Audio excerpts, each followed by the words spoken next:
और भाइयों क्या हाल चाल है भाइयों, स्वागत है आपके मेरे यूट्यूब चैनल दाढ़ी मूंछ वाले ब्लॉगर में। मैं हूं आपका दाढ़ी मूंछ वाला ब्लॉगर और मेरा नाम है संदीप चौहान। भाइयों सबसे पहले तो आपको बहुत बहुत धन्यवाद, बहुत बहुत शुक्रिया, तहे दिल से शुक्रिया कि आपने मेरी पहली वीडियो को इतना प्यार दिया, इतना सपोर्ट किया। तो भाई आज मैं लेकर आया हूँ आपको एक ऐसे वन में, ऐसे पार्क में जो बहुत ही खूबसूरत है। दिल्ली NCR के एक ऐसे पार्क में लेकर आया हूँ आपको जो बहुत ही खूबसूरत है, बहुत ही धार्मिक है, एक वैदिक पार्क है। भाई पार्क तो आपने बहुत देखे होंगे, लेकिन ऐसा पार्क जहाँ से आपको कुछ सीखने को मिले, जहाँ से आपको कुछ शिक्षा मिले, अपने वेदों के बारे में जानकारी मिले, ऐसा पार्क आपने कभी नहीं देखा होगा। आज हम आपको लेकर आए कि ऐसे पार्क में जहाँ आपको सीखने को बहुत कुछ मिलेगा और आपको अपने वेदों के बारे में जानकारी मिलेगी और बहुत ही सुंदर पार्क है। तो हम आपको लेकर आए हैं आज वेद वन में। दिखाता हूँ आपको वेद वन और चलते हैं अंदर। भाइयों वेदवन सप्त ऋषियों और हमारे वेदों से जुड़ा बेहद ही खूबसूरत पार्क है जो कि नोएडा के सेक्टर 78 में स्थित है। आप यहां मेट्रो से आ सकते हैं। यहां का नियरेस्ट मेट्रो स्टेशन है सेक्टर 101। सेक्टर 101 से 8-10 मिनट पैदल चलकर आप वेदवन आ सकते हैं। और अगर आप अपने वाहन से आना चाहते हैं तो यहां आपके लिए बहुत ही सुंदर फ्री पार्किंग बनाई गई है जहां आप अपना वाहन खड़ा कर सकते हैं।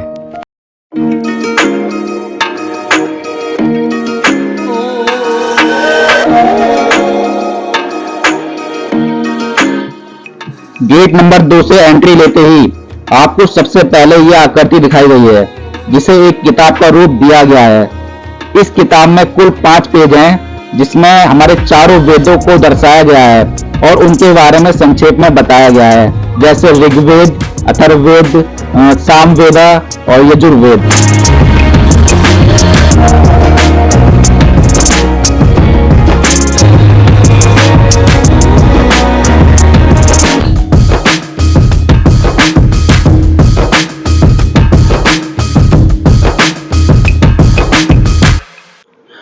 और दोस्तों यहाँ पर आपको पार्क का पूरा नक्शा देखने को मिल जाता है, जहाँ आप देख सकते हो कि कौन सी जगह पार्क में कहाँ पर है।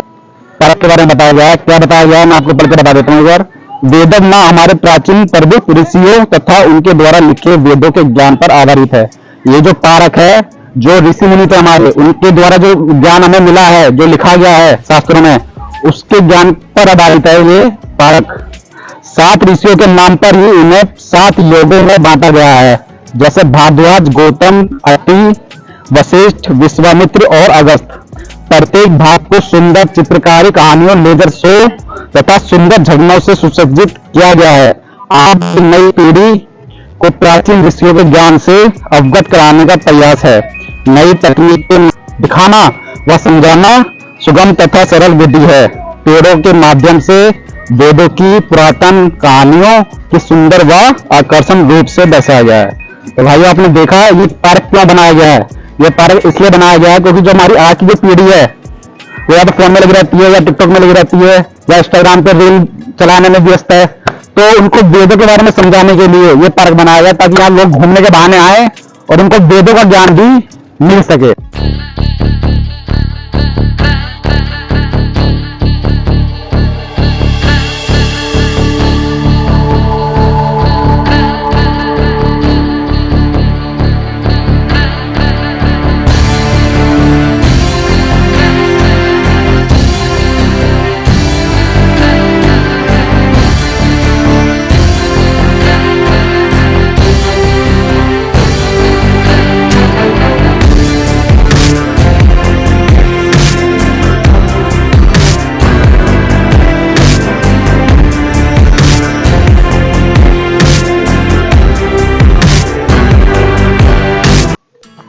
ऋषि गौतम द्वारा हमारे जीवन को 4 स्तंभों में बांटा गया है।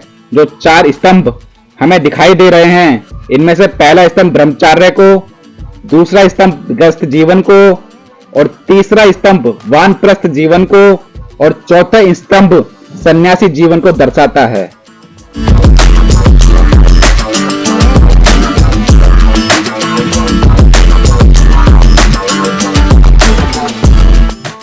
देख सकते हो आप, पूरा जिम टाइप का बनाया गया है बच्चों के लिए। बच्चे खेल रहे हैं यहाँ पे, मजे ले रहे हैं, एंजॉय कर रहे हैं। यहाँ से आप जिम भी कर सकते हो, सुबह शाम, इवनिंग में, मॉर्निंग में। देख रहे हो कितनी सारी मशीनें लगाई गई हैं और बच्चे मजे ले रहे हैं यहाँ पे।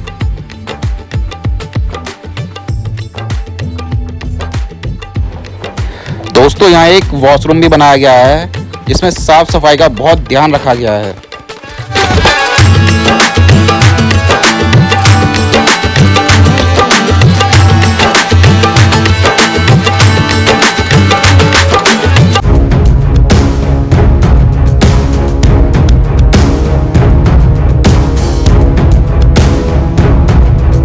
दोस्तों प्राचीन काल में राजा महाराजाओं द्वारा अश्वमेध यज्ञ कराया जाता था। अश्वमेध यज्ञ के घोड़े को यहाँ बहुत ही सुंदरता के साथ दिखाया गया है।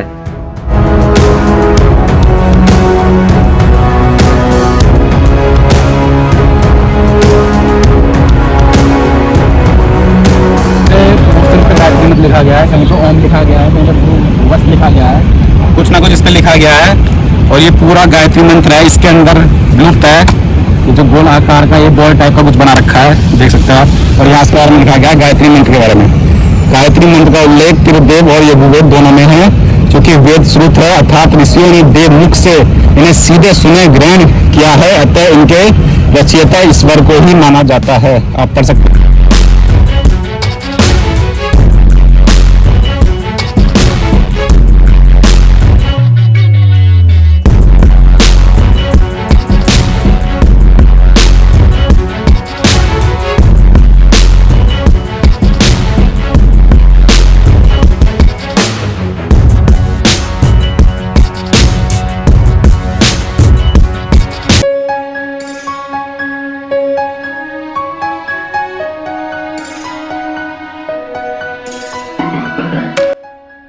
दोस्तों यहाँ पर प्राचीन काल की शिक्षा पद्धति को बहुत ही खूबसूरती के साथ दर्शाया गया है। यहाँ हमें गुरुकुल का बहुत ही सुंदर दृश्य दिखाया गया है। यहाँ बैठकर आप गुरुकुल में पढ़ रहे शिष्यों की संवेदनाओं को महसूस कर सकते हैं।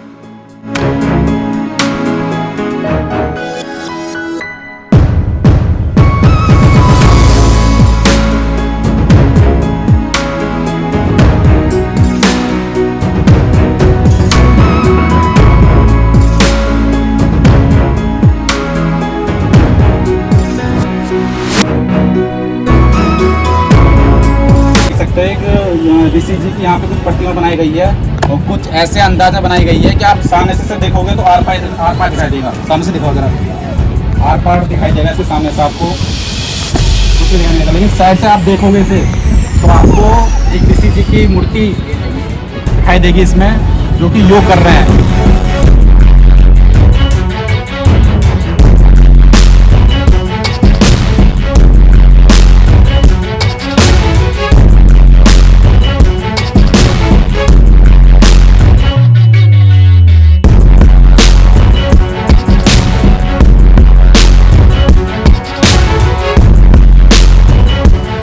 ये संदेश देना चाहता है कि पक्षियों से प्यार करो, पशु पक्षियों से प्यार करो, उनको जल पिलाओ, खाना खिलाओ। आप छत में पानी रख सकते हो, अनाज रख सकते हो।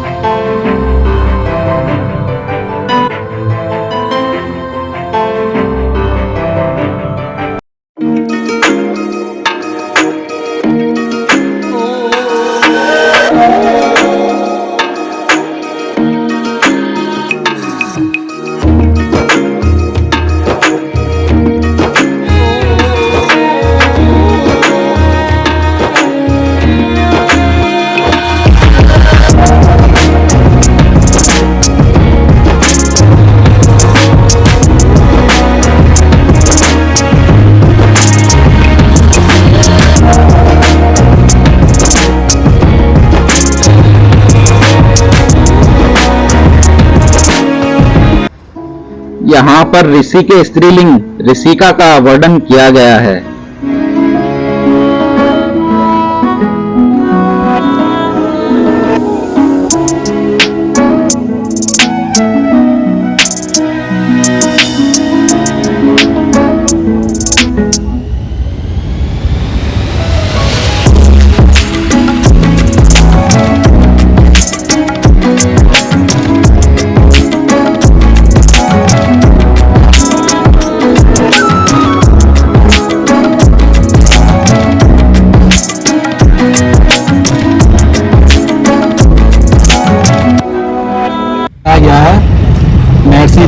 के बारे में बताया गया है कि महर्षि जमदग्नि ने युद्ध कला में अपना महत्वपूर्ण योगदान दिया था। उन्होंने अनेक विशालकाय हथियारों का निर्माण किया था। उन्होंने अपने प्रसिद्ध त्रिशूल का भी स्वयं ही निर्माण किया था। इस त्रिशूल का उपयोग राक्षसों का विनाश करने के लिए क्या करते थे? वह धनुष, तलवार जैसे शास्त्रों के निर्माण करने के लिए जाने जाते हैं।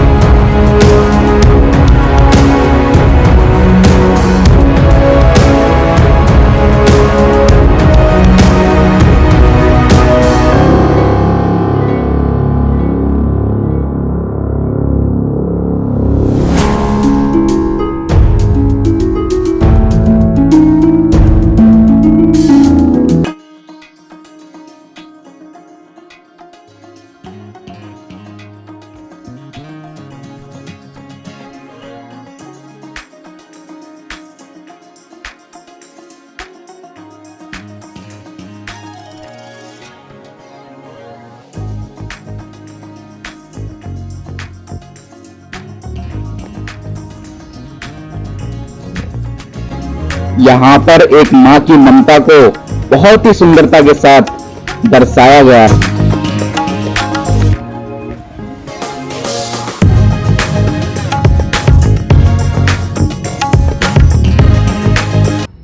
तो भाइयों हमें एक प्रतिमा मिली है। यहाँ 2 हाथ हैं। आकृति कुछ ऐसी है कि कुछ दान किया जा रहा है इसमें, और यहाँ पे कुछ लिखा भी गया है इसके बारे में। ये पढ़ते हैं क्या लिखा गया है इसके बारे में। इसके बारे में लिखा गया है कि दान अत्रि बताते हैं, ऋषि अत्रि बताते हैं कि भले ही किसी की सीमित आय हो, मतलब किसी की आय कम हो या ज़्यादा हो, वो मायने नहीं रखती है, लेकिन दान हमें करना चाहिए। इसमें यही बताया गया है। और निस्वार्थ भाव से हमें दान करना चाहिए, बदले की भावना से दान नहीं करना चाहिए। इस प्रतिमा में यही बताया गया है।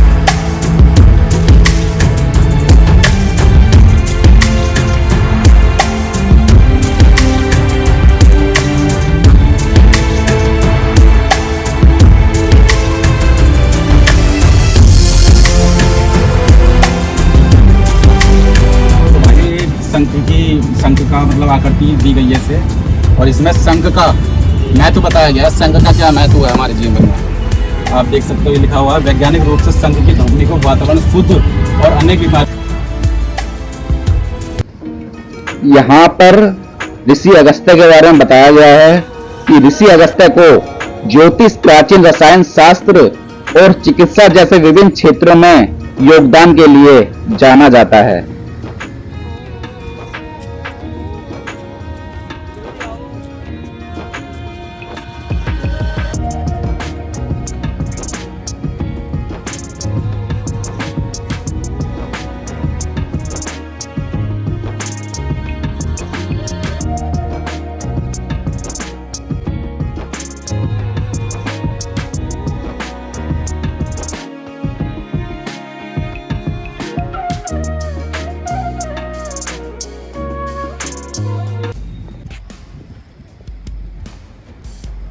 यहाँ पर आपको विभिन्न प्रकार के पेड़ों के बारे में भी जानकारी दी गई है।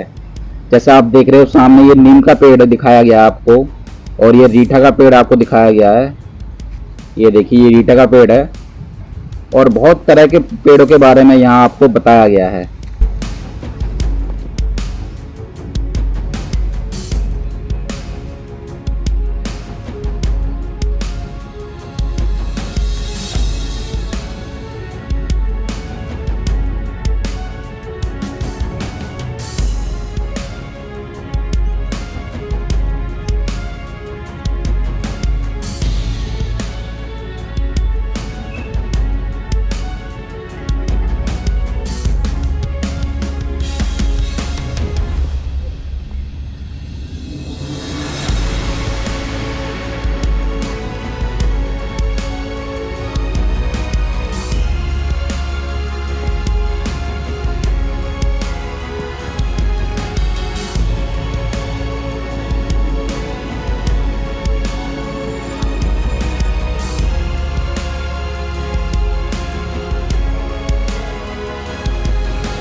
यहाँ पर समुद्र मंथन का एक दृश्य आपको दिखाया गया है और समुद्र मंथन के समय जो चीजें समुद्र से निकली थी उनका वर्णन बहुत ही खूबसूरती के साथ किया गया है।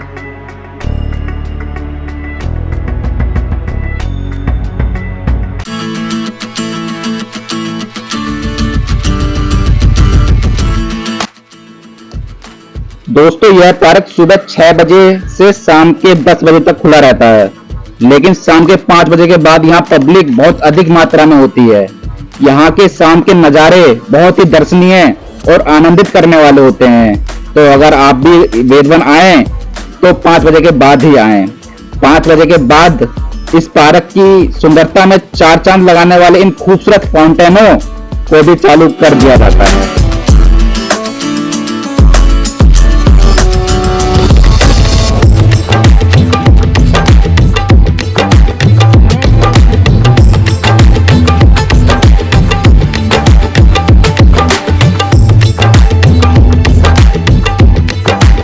इन खूबसूरत फाउंटेनों के पास खड़े होकर आपको बहुत ही ठंडी ठंडी वाइब्स महसूस होती हैं। इनकी हल्की हल्की बौछारें आपके चेहरे पर पड़ती हैं तो मन आनंदित हो उठता है।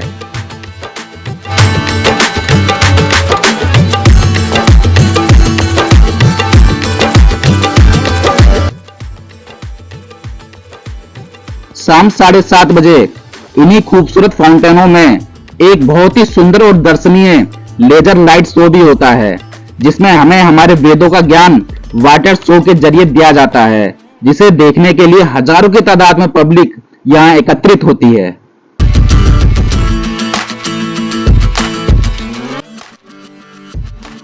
भाइयों वेद1 की वीडियो आपको कैसी लगी? अच्छी लगी तो इसे लाइक करें, अपने दोस्तों में शेयर करें और वेद1 का second part water laser show देखने के लिए अपने इस दाढ़ी मूंछ वाले ब्लॉगर को सब्सक्राइब करें ताकि हमारी आने वाली कोई वीडियो आपसे मिस ना हो। जय हिंद, जिंदाबाद।